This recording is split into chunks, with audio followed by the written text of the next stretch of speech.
So hello and welcome to another video, and in today's video we're looking at how to understand a cross section in a geological map. So what I'm talking about is that you have this letter A and then you have a line. You don't always have a line, as we'll see on the next map, but this line continues through the actual map. Doesn't matter about the bedrock. What they're doing is doing a cross section. So it's going through, and keeps going down. And as you can see, this doesn't go straight across. It goes at an angle of about 45 degrees. And it comes to an end at the other side of the map. So there you go. And so this arrow indicates that the angle that it's actually taken it. So anyway, you can see that it goes through all different types of strata. It goes through synclines, anticlines, and it goes through rivers. There's no discrimination between the formation. So here is a anticline, there's a syncline there, and it also has faults. So when you look at these faults here, you've got 1, 2, 3. The middle one is a little bit confusing, but it does connect to the other two. So as to the age of the fault systems, I'm not too sure. These seem to just match up, go straight through the fault. So this one could be older, or these ones could be older. That I can't determine from this map. I need an expert who studied these faults to interpret it. And then, but if you like to interpret the geology of the area, I have a feeling that based on this system here, that this fault is probably a lot older. That's just my guess, because this is offset.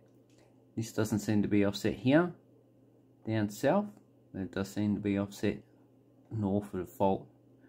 So while they do have a fault going down there, there is no movement, doesn't look like. Because I'm going down, no movement, doesn't seem. Anyway, that is what we're looking at. And if we go down to the bottom, you can see they have the cross section here. So we have the start, and then we have the geological information. So how they get this is they do core samples, so they know from a small section, like 10-20 centimeters across, they know what the geology down below is, or was until they removed it. But they also would use ground penetrating radar. So this is radar of a cemetery in the United States, and these are the graves themselves. So you've got quite a few. And it's the same with rock. So rocks of different formations would have different densities, and it bounces off different types of rocks, given this line information, and it relies on an interpretation from someone who has a lot of experience. And here we have different levels of soil. So that's another way they interpret this. Okay, and then they've got the meters. So this is ground level, sea level should I say. And this formation is about 300 to 400 meters above sea level. You got the first one is an anticline. So that's the SU, and the SU is an unnamed member sandstone, graded and laminated. And it's in the Yay formation, so SUY, which is the sandstone and siltstone. Then we have an offset, so these arrows indicate displacement. So this goes up, that goes down. It needs to go down, so this block has fallen relative to these two. And these two have moved up. Doesn't mean they've actually... So these two might not have moved, but this has fallen. And I would say that all of this has probably fallen relative to this rock here, because the SUY is older relative to the other units. So you've got these units on top. So this is the Hume Formation of the Devonian. And this, then we have SUR. So SUR is the Yea Formation, Rice Hill Sandstone Formation. Graded laminated quartz sandstone, grit and conglomerate with interbedded siltstone and claystone, and they have a lot of fossils. But the fact is that this does not have any SUYs. So the Yea Formation, it has the Dargol Formation, which is a different formation. So this interpretation, yeah, I need to look at why is SUY and SUD. Maybe there is a graded difference. Maybe there's just an interpretation difference between the actual formations. So SUR, yeah, very small. SUL, that is the Hume Formation as well. So part of this formation, just the bottom member. And that is the Clombinane Sandstone member. Laminated, cross-bedded with mica sandstone interbedded with claystone and calcareous siltstone. And also fossils, which is different than the SUR. Okay, that is a laminated quartz sandstone. It has grit and conglomerate. So this one doesn't have grit and conglomerate. Interbedded siltstone and claystone. So they're both different formations, so there can't be an interpretation that they are different areas. But if we look at the actual map, so we go to the cross section, you can see we're talking about this section here. And if we go north, the SUY and the SUR, it does go across both the faults. So that means this area we are talking about this formation here. So this is why it looks different in cross section. It's just a displacement, and this formation here that we see here does go across that fault. So that's what you need to be careful of, that you might confuse yourself with between this, which is the is it SUR? No, see, I'm confusing myself now. This is the SUR, and that is the SUL. So that's the SUL.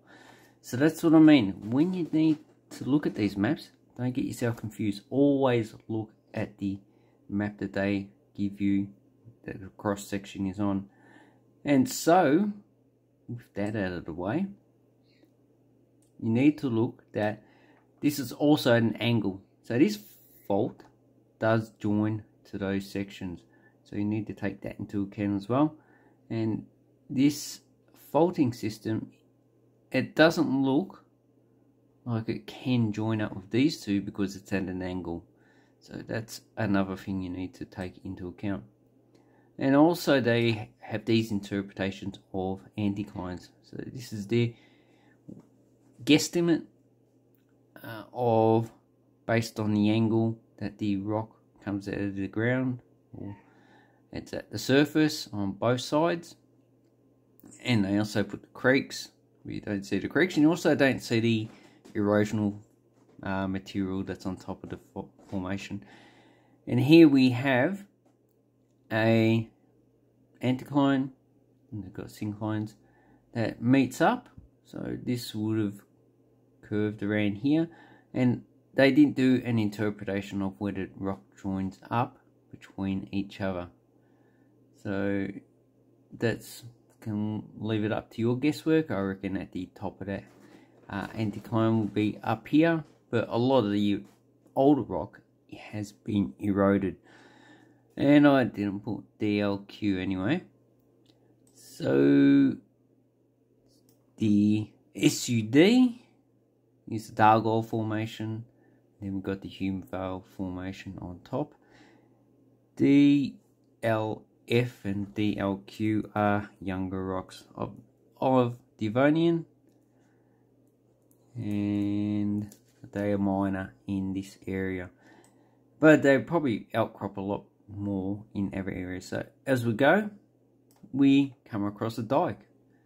So obviously ground penetrating radar, they've probably interpreted it as a dike, and they've probably done a core sample and it's come back with a diorite, a quartz diorite, and that's what they've interpreted as well as the thickness, and obviously it doesn't intrude to the surface. And it is younger than the surrounding rocks, or it's Devonian. It's younger than the Dargol, the Hume Vale Formation, definitely younger than the Dargol Formation, which is Silurian, and this is Devonian, but we're not too sure if it is. Okay, so I have looked at these formations. This is the Flowerdale Formation, and that is part of, both of these are part of the Killingsworth Formation. So this is a Flowerdale Sandstone member, massive to thin bedded quartz mica sandstone. And this one doesn't have a name, it just has medium bedded siltstone with minor quartz sandstone. So obviously the Hume Vale is a lot older, and these two are a lot younger, but they are still in the Devonian, so they could be younger than this, or they could be the same age, or maybe a little bit older. And then we have another anticline. This is the Reedy Creek anticline, Flowerdale Syncline. So the major ones that you see on the maps that are pretty prominent, they give names to. Minor ones that I don't even worry about. And here we have, looks like a bowl. So this is one giant syncline, as you can see. Then we got a little bit more complicated. So here we have another dike. So this is another quartz diorite, and as you can see, it goes through the Silurian, the Dargol Formation. So it's older than that, younger than that, should I say. Silurian's older. It goes through the Hume Vale Formation. So this is the bottom member of the Hume Vale Formation, the Colombianane Sandstone. And this one is the Hume Vale, the Dargol Formation. But we're not too sure if it is younger or older than that. So we need to go back to the other section that we saw before, and that was the Hume Vale Formation was older. So if we go back to this dike, and they've interpreted that to be the same age as the other one, so quartz diorite. So obviously it is younger than the Hume Vale Formation. And then we have the SUE, and that's also part of the Dargol Formation, so this, but that is a mudstone member, very fossiliferous. So that's just really just a lemonade of mudstone. And as you can see, it lenses out here, so it might have been not too sure. So this is sandstone, this is mudstone, so this is more quieter. And then we have SLA going up here again, and that's the Anderson Creek Formation. So that it does crop out on every areas of the map. It's the sandstone, massive sandstone, local groups of massive laminated current bedded greywacke. So it also has, you know, a mix. Greywacke's just a mixed type of rock. That you can look it up on the internet what a greywacke is. So that is how you read a geological map. So don't get confused like we did before with the... So this would have formed a grubbin, and this would have formed a grubbin, horst relative to the middle one, but overall this would have been a grubbin, if that's the case when it first faulted, but likely it was not as easy to interpret as that. Anyway, we won't get into that anymore.